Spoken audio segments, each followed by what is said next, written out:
Welcome back. We are going to discuss working with difficult clients.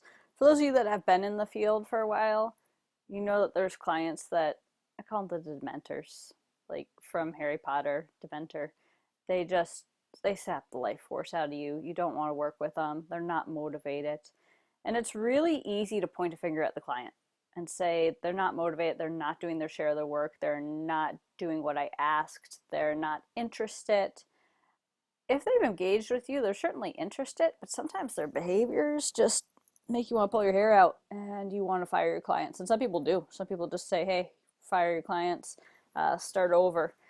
But I'm going to do a little article review here because hopefully it will help you with those kinds of clients.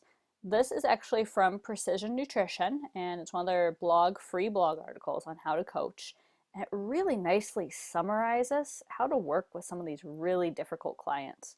Granted, their article is in the context of nutrition, but this can work in almost any coaching situation. So they give you three scenarios. One, low compliance, struggles to follow the program.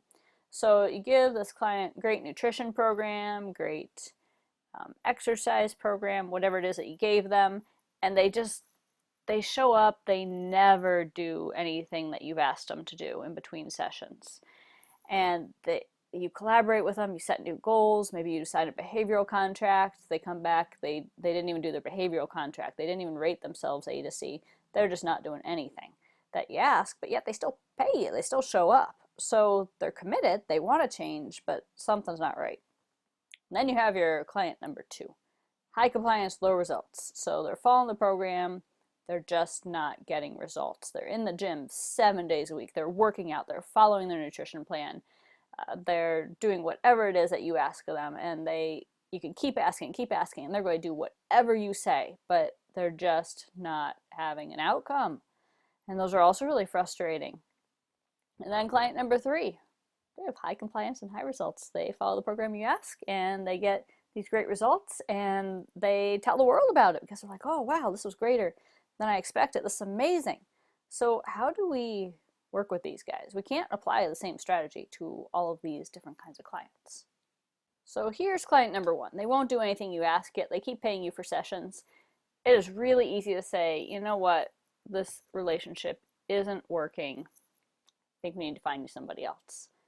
The challenge with that is that's about 60% of all fitness and nutrition clients. So this is a vast majority of what you might actually encounter. So what do we need to do? We say, okay, I know the problem is compliance. I need to boost compliance. How can we do that? And most of the time, those low compliance clients are because you've made it too hard for them. You're a fitness professional, you're used to the information, you're used to being around it. You might love the gym, you might love the studio, you might love going outside for a run, you might love cooking. But your clients don't.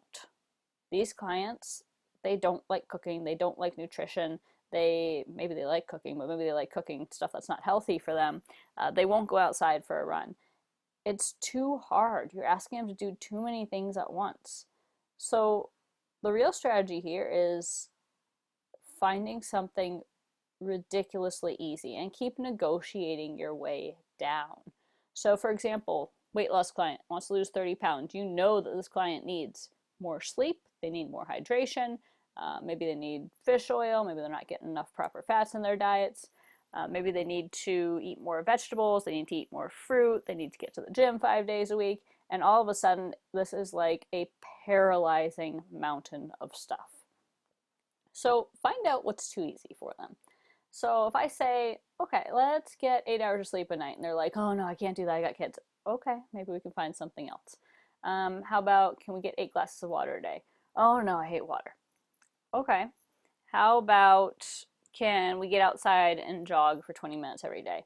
Oh no, I hate jogging. Okay, can we get to the gym 3 days a week? Oh no, with my work schedule, I never know, and sometimes, okay. How about, can you walk to the mailbox every day? Well, of course I can walk to the mailbox every day. Okay, well, let's do this. Can you walk to the mailbox every day and take the stairs at work every day? Well, yeah, of course I could do that. Okay, well, let's just try that for now. And once you get the clients to find just one little change, their world is going to start changing. They're going to start becoming compliant, and they're going to ask you for more and more and more strategies once they start mastering the first ones. And with these clients, you have to be a little careful because once they get the basics down, they go, hey, can I have this? Can I have this? Can I have this? And then you give them too much again, and they turn back into the low compliance client. So I usually just say to them, okay, great. I'm so happy you're working out 30 minutes 3 days a week. And they'll say, oh, can I work out an hour every day? I go, no, we're not ready for that yet. So you turn the tables on them a little bit and say, I want you to show me that you are going to come to the gym 4 days, 30 minutes. And when you show me that, maybe we'll be able to consider moving up to an hour, maybe 1 day a week. And if you turn the tables on them, they will start becoming compliant with you as long as the strategy is too easy and as long as it's one thing at a time. So that's how we work with those low compliance clients. Sometimes these clients, though, they don't believe that they can change. So it's really important to ask them on a scale of 1 to 10, how confident are you that you can do this for the next 2 weeks? And if they give you an 8 or 9, try going with it. If they give you less than that, you need to set a different goal or a different behavior. The other thing that they need to know, and you need to know, is why is this important to them? If they can link that back to that emotional reason why, you're going to have a much better chance at success than if there is no emotional reason why. Almost everybody has one, not everybody's going to say it. So you might have to dig deep and ask some questions and really work on rapport building to get there with these clients. So let's move on to our second kind of client. They're doing everything you ask, or at least they think they are. They're just not getting results. And it's really tempting to say, what I'm doing isn't working, let me refer you to somebody else.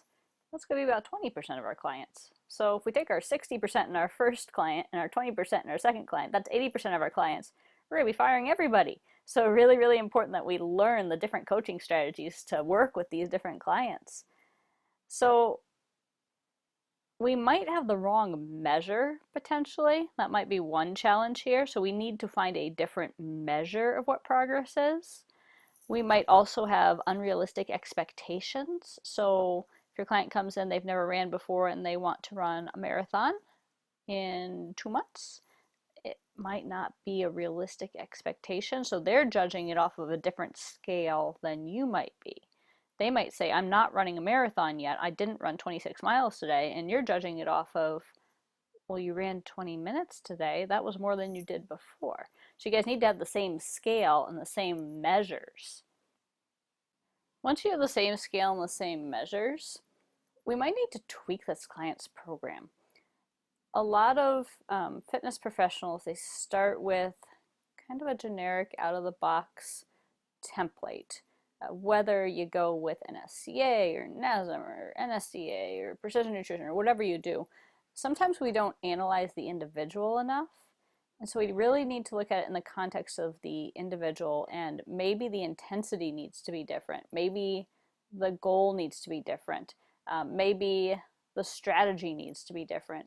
So for example, if you're going with MyFitnessPal and you're saying, well, your protein's in the right ratio, your carbs are in the right ratio, your fat's in the right ratio, maybe it's the nutrient timing that's getting them. So a lot of times we need to look at them as really specific individuals and really sharpen our analysis skills. And that comes with practice, it comes with time, it comes with continuing education. So this is a little bit of a tricky one to work with because you need to sharpen your own skills by doing your reading and trying to tailor it to this individual. A lot of times you need quite a bit of continuing education to be really, really skilled to deal with that last 20% of clients that just don't fit the mold. Nothing works with them. Those are really fun, and once you've been in the field for a while, you can actually make a niche out of this, and you can take all those clients that nobody else gets results with, and you can start making results just because you're so good at the individualized assessments and strategies. Then finally, let's move on to our third type of client. They are high compliance, high results. They are going, wow, this is amazing. I can't believe these results. I work a lot in the fitness transformation industry, so people that are bodybuilders, fitness competitors, physique competitors, and they go, "Wow, I'm completely ripped. I'm on stage," and they've never felt better in their whole life. Some of them have never felt worse in their whole lives, but that's a different story.